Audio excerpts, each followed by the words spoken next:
Naroon ang kasiguraduhan sa piling ng bawat isa. Wala nang sinayang panapanahon sina Rico Robles at Phoebe Walker. Narito ang kanilang love story. The Philippine Showbiz List presents Phoebe Walker and Rico Robles Love Story. Taong 2017 nang unang nagtagpo ang mga landas ng disc jockey at former Pinoy Big Brother Celebrity Edition housemate na si Rico Robles at aktres na si Phoebe Walker. Ito ay dahil sa pareho sila ng pinupuntahang gym. Ngunit sa panahong iyon, pareho din sila may kanya-kanyang karelasyon, kaya nanatili lamang sila sa antas ng pagkakaibigan. Hindi sila naging malapit agad, ngunit paminsan-minsan ay nagkakausap. Ayon niya kay Phoebe, may pagkamayabang ang unang dating ni Rico sa kanya at ayaw niya sa lalaking ganon.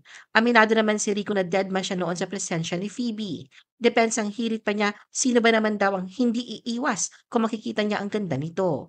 Ayon kay Rico, nagkataon daw kasi na may fiancé na siya ng mga sandaling yon, kaya wala sa plano niya ang magbigay pansin sa iba, sa halip ay tinutuon na lamang daw niya ang kanyang atensyon sa trabaho. Wala mang romantic spark pero nagsimula ng mabuo ang respeto at pagpapahalaga nila sa isa't isa. Masasabing sadyang ibang gumawa ng kwento ang tadhana dahil nakagawa ng paraan upang sila magkakakilanlang mabuti. Dumaan sila sa panahon ng pandemya bago muling nagtagpo ang kanilang mga damdamin. Nagbago ang lahat noong 2022. Sa hindi inaasahang pagkakataon, parehong natapos ang kanilang mga dating relasyon at muling nagtagpo ang kanilang mga landas sa panahong pareho na silang malaya. Noong January 2022, nagkasakit si Phoebe ng COVID at ipinost niya online ang kanyang mga sintomas. Si Rico na isa ring nurse ay agad naman nagpadala ng mensahe sa kanya upang magbigay ng mga lunas at rekomendasyon. Hindi lang yon, nagpadala pa siya ng sariling timplang honey, lemon at luya bilang lunas. Hindi naman ikinaila ni Phoebe na naantig siya sa pagiging maalaga at palaging present ni Rico. Mula roon, nagsimula na silang maging mas malapit hanggang sa yayain ni Rico si Phoebe ng isang date noong Valentine's Day noong 2022. Hindi naman sa minamadali at upang walang ilangan. Ayon kay Rico, ang sinabi niya lang na paalam kay Phoebe ay mag-dinner lamang sila as a friend. Pero walang nangyaring date dahil sa pagtanggi ni Phoebe. Paliwanag ni Phoebe, nagkataon kasi na nasa lock-in taping siya pero hindi daw doon natapos ang pag-aaya sa kanya ni Rico. Sa katunayan, 3 beses niya itong tinanggihan bago siya pumayag na lumabas na kasama ito. Nangyari ito na makapirma ng bagong kontrata si Phoebe at upang ito ipagdiwang, siya na mismo ang nag-ayang lumabas sila ni Rico. Pagsapit ng March 2022, opisyal na sila nag-umpisang mag-date at noong July 12, 2022, tuluyan ang ipinagsigawan ng dalawa sa publiko ang kanilang pag-iibigan. Itinaon ni Rico sa araw ng kanyang pagsilang ang revelasyon na opisyal na ang relasyon nila ni Phoebe. Samantala na makapanay ang ukol dito, hindi naman naitago ni Phoebe ang matinding kilig.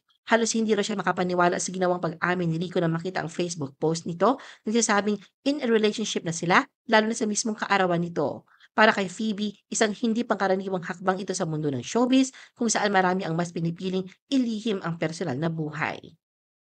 The qualities of Rico that captured Phoebe's heart. Mula nga noon naging breezy o magaan at masaya ang takbo ng kanilang relasyon. Ayon kay Phoebe, isa sa mga unang bagay na nakaakit sa kanya kay Rico ay ang matinding focus at determinasyon nito sa buhay.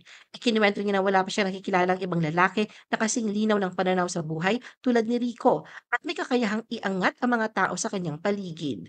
Bukod sa pagiging driven, mahalaga rin kay Phoebe na naiintindihan at sinusuportahan ng kanyang partner ang kanyang karera sa showbiz.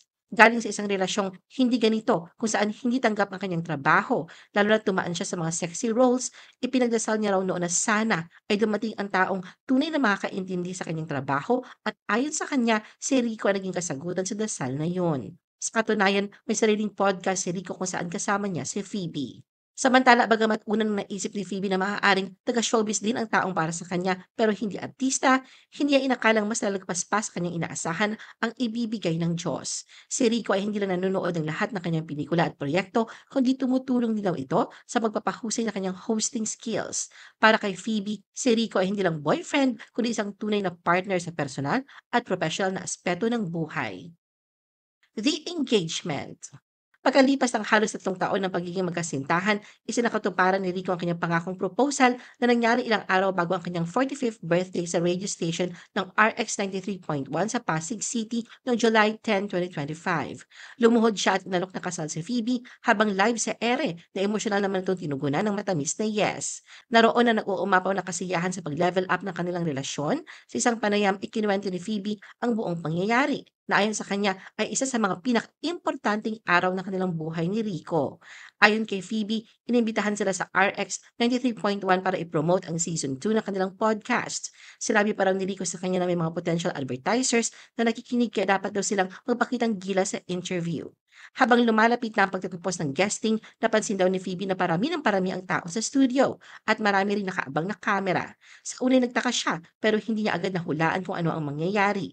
Pagdating ng final segment, bigla na lang daw nanghingi si Rico ng message at doon na nagsimula ang proposal. Sa gulat ni Phoebe, stage pala ang buong guesting. Isang plano pala ito ni Rico para sorpresahin siya ng wedding proposal habang live silang naka-air. Bagamat una ay nagtaka siya kung bakit sa online pa isinagawa ang proposal, mas nagibabaw daw kay Phoebe ang tuwa, emosyon at pasasalamat sa effort ni Rico. Ayon sa kanya, masaya siya na tinupad ni Rico ang pangako nito sa kanyang yumaong ina na proposal. Namatay ang ina ni Phoebe noong April 2025 at para sa kanya, ang pagtupad ni Rico sa pangakong yon ay patunay na kanyang seryosong intensyon at malalim na pagmamahal. Ayon pa kay Phoebe, ang buong tagpo ay naging emosyonal at makabuluhan na hindi niya malilimutan. Nang matanong naman si Phoebe kung paano niya nasabing si Rico na ang the one, agad niyang sagot na napakabait, marespeto at God-fearing nito. Ngunit higit pa roon si Rico raw ang naging dahilan upang magbago ang pananaw niya sa buhay. Mas naging kalma, positibo at may tiwala sa sarili si Phoebe simula na makasama siya. Bukod sa suporta sa kanyang karera, itinuro rin daw ni Rico sa kanya kung paano magtiwala sa Diyos at sa plano nito para sa kanila. Natatawang dagdag pa ni Phoebe, hindi na rin siya masungi ni Rico ngayon. Patungkol naman sa kanilang wedding plans, bagamat engaged na sila, inamin ni Phoebe na wala pa silang tiyak na petsa o lugar para sa kasal.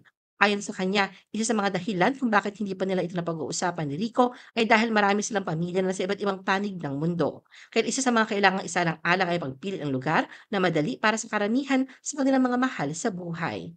Kahit na sila'y papasok na sa bagong yugto ng kanilang buhay, hindi balak ni Phoebe na iwan ang showbiz. Malinaw ang kanyang hangarin na ipagpatuloy ang kanyang acting at hosting career kasabay ng mga bagong plano kasama si Rico. Ano ang masasabi mo sa video na ito? Mag-like o mag-react at huwag mahiyang mag-comment. For our YouTube viewers, huwag kalimutan mag-subscribe at i-hit ang notification button. At para sa aming Facebook viewers, mag-like at follow sa aming Facebook page para updated ka sa mga showbiz chika. Thanks for watching!